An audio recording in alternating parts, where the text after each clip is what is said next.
Hello friends, the learner point पर आप सभी का स्वागत है।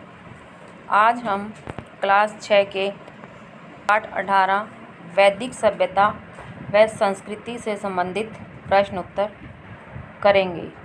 तो आज का हमारा पहला प्रश्न है, गायत्री मंत्र का उल्लेख है कि जो गायत्री मंत्र है उसका उल्लेख किस वेद में मिलता है? ए सामवेद, बी ऋग्वेद, सी यजुर्वेद, डी अथर्ववेद। तो गायत्री मंत्र का उल्लेख हमें किस में मिलता है? इसका राइट आंसर होगा बी ऋग्वेद में। क्वेश्चन नंबर 2, निम्नलिखित में से किस वेद में कुछ भाग ऋग्वेद से लिया गया है? कि किस वेद से कुछ भाग ऋग्वेद से लिया गया है? ए ऑप्शन अथर्ववेद, बी ऑप्शन है नन, सी ऑप्शन है यजुर्वेद, डी ऑप्शन है सामवेद। कि ऋग्वेद से किस वेद में कुछ भाग लिया गया है, कि ऋग्वेद से कुछ मंत्र लिए गए हैं, वो किस वेद में लिए गए हैं? वो है आपका डी ऑप्शन सामवेद में। कि सामवेद में कुछ भाग ऋग्वेद से लिया गया है। क्वेश्चन नंबर 3, आर्यों का मुख्य व्यवसाय था। आर्यों का मुख्य व्यवसाय क्या था? ए ऑप्शन है कृषि, बी ऑप्शन है पशुपालन, सी ऑप्शन है मत्स्य पालन, डी ऑप्शन है आपका शिल्प कला। तो आर्यों का मुख्य व्यवसाय था आपका ए ऑप्शन कृषि। नेक्स्ट क्वेश्चन, आर्यों का दूसरा महत्वपूर्ण व्यवसाय था। आर्यों का दूसरा महत्वपूर्ण व्यवसाय क्या था? इसके ऑप्शन नहीं बनाए मैंने आज, तो आप इसका उत्तर सोचकर बताइए क्या होगा इसका आंसर। आर्यों का दूसरा महत्वपूर्ण व्यवसाय था, तो वो था आपका पशुपालन। आर्यों का दूसरा मुख्य व्यवसाय क्या था? पशुपालन। तो इसका राइट आंसर क्या हो जाएगा? पशुपालन। और आर्यों का मुख्य व्यवसाय क्या था? मुख्य था कृषि और दूसरा महत्वपूर्ण था आपका पशुपालन। क्वेश्चन नंबर 5, निम्न में से पणि का संबंध है? ए मुद्रा से, बी व्यापारी वर्ग, सी एक जाति से, और डी ऑप्शन आपका है नन। कि पणि का संबंध किससे है? तो ये आपका था पणि का संबंध एक व्यापारी वर्ग से। कि आर्य लोग व्यापार करते थे और व्यापारी वर्ग को क्या कहा जाता था? पणि कहा जाता था। व्यापारी वर्ग को पणि कहा जाता था।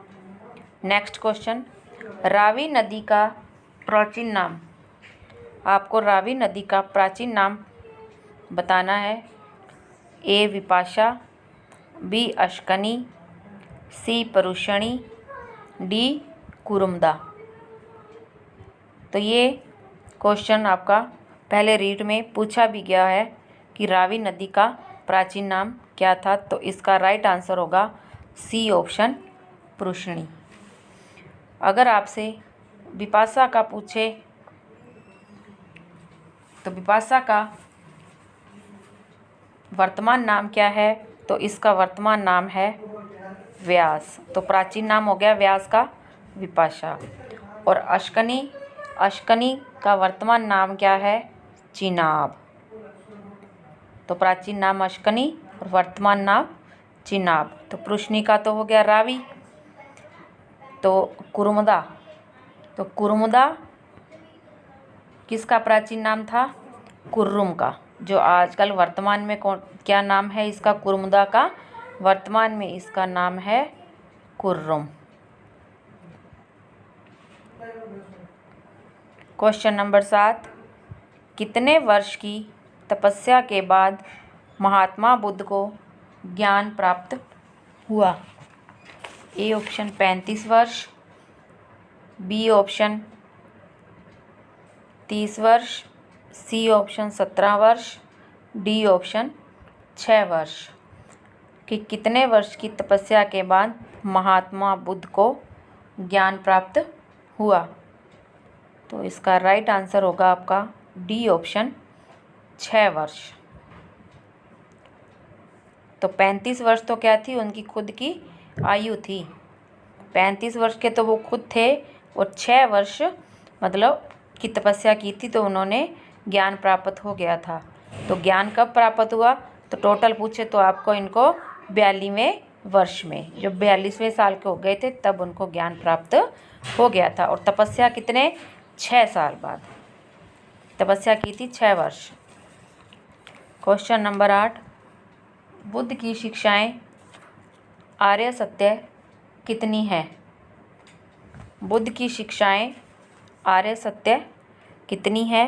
ए option 2, B option 8, C option 3, D option आपका 4। तो इसका राइट आंसर होगा आपका डी ऑप्शन 4। अगर आपने 8 सोचा है तो वो नहीं होगा, क्योंकि 8 तो क्या थे, 8 तो उनके क्या थे, अष्टांगिक मार्ग थे। अष्टांगिक मार्ग थे 8 तो।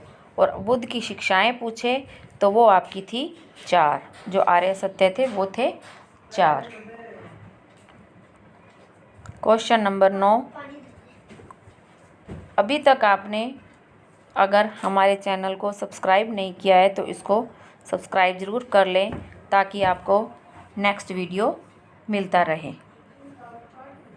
क्वेश्चन नंबर 9, महात्मा बुद्ध के पुत्र का नाम था। महात्मा बुद्ध के पुत्र का नाम क्या था? यशस्विनी, बी है राहुल, सी है शुद्धोदन, डी है प्रयाग। तो महात्मा बुद्ध के पुत्र का नाम था B option Rahul. Question number 10, Mahatma Buddha ने कितने वर्ष की अवस्था में गृह त्याग किया? ए ऑप्शन 35 वर्ष, बी ऑप्शन 29 वर्ष, सी ऑप्शन 30 वर्ष, डी ऑप्शन 40 वर्ष। कि महात्मा बुद्ध ने कितने वर्ष की अवस्था में गृह त्याग किया था? तो इसका राइट आंसर हो जाएगा आपका 29 वर्ष की अवस्था में। जब वो 29 साल के थे तो उन्होंने गृह त्याग कर दिया था। क्वेश्चन नंबर 10, महात्मा बुद्ध की पत्नी का क्या नाम था? ए महामाया, बी यशोधरा, सी त्रिशला और डी गोमती। तो महात्मा बुद्ध की पत्नी का नाम था B option Yashodhara. Question number 12, Mahavir Swami ji को निर्वाण प्राप्त हुआ था। ए 42 वर्ष में, बी 72 वर्ष में, सी 58 वर्ष में, डी 59 वर्ष में। तो महावीर स्वामी जी को निर्वाण कब प्राप्त हुआ था? तो ये हुआ था आपका बी ऑप्शन 72 वर्ष में। जब वो 72 साल के थे तब उनको निर्वाण की प्राप्ति हो गई थी। क्वेश्चन नंबर 13, महावीर स्वामी का निर्वाण स्थल पावापुरी कहाँ स्थित है?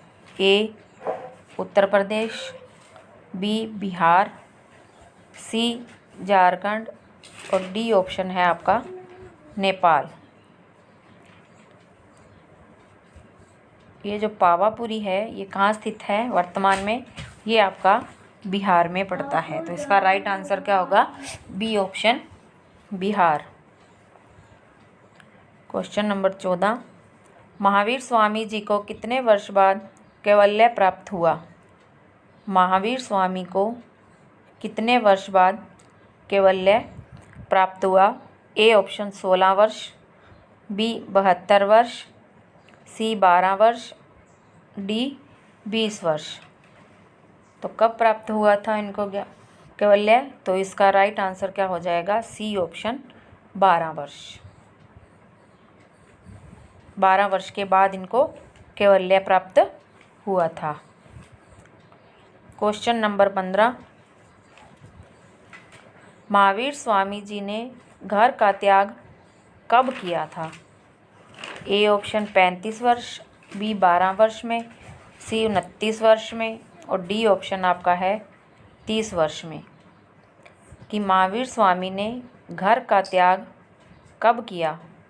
तो इसका राइट आंसर हो जाएगा आपका डी ऑप्शन 30 वर्ष। डी ऑप्शन 30 वर्ष। क्वेश्चन नंबर 16, निष्क क्या था? निष्क क्या था ये आपको आंसर कमेंट करके बताना है कि निष्क क्या था। तो इसका राइट आंसर बता देती हूँ मैं। तो निष्क था, ये थी एक वैदिक काल की एक मुद्रा थी। क्या थी? वैदिक काल की मुद्रा। वैदिक काल की मुद्रा थी। और निष्क क्या था कि उन दिनों निष्क नाम सिक्का भी प्रचलित था। निष्क था क्या? यह एक सोने का सिक्का था। सोने का सिक्का था जो स्वर्ण निर्मित सिक्के का प्रयोग मुद्रा के रूप में किया जाता था। तो निष्क क्या था? वैदिक काल की मुद्रा। और निष्क ये क्या थी? एक सोने की मुद्रा थी। क्वेश्चन नंबर 17, वैदिक कालीन व्यापार कैसे होता था? जो वैदिक काल था, युग था, उस समय व्यापार कैसे होता था? तो ये भी आपको कमेंट करके बताना है। तो चलिए मैं बता देती हूँ। तो इसका राइट आंसर होगा कि वैदिक कालीन व्यापार कैसे होता था। तो वैदिक कालीन जो व्यापार था वो होता था वस्तु विनिमय से। वस्तु विनिमय से। क्वेश्चन नंबर 18, उत्तर वैदिक काल में कितने वेद लिखे गए? वैसे तो आपको पता है कि वेद है कितने? 4। लेकिन उत्तर वैदिक काल में आपको बताने हैं कि कितने वेद लिखे गए थे। तो इसका राइट आंसर होगा उत्तर वैदिक काल में वेद लिखे गए थे 3। तो दोस्तों ये थे आज के अपने 18 प्रश्न। आई होप आपको अच्छे लगे होंगे। प्लीज़ वीडियो को लाइक शेयर करना ना भूलें। Thanks for watching.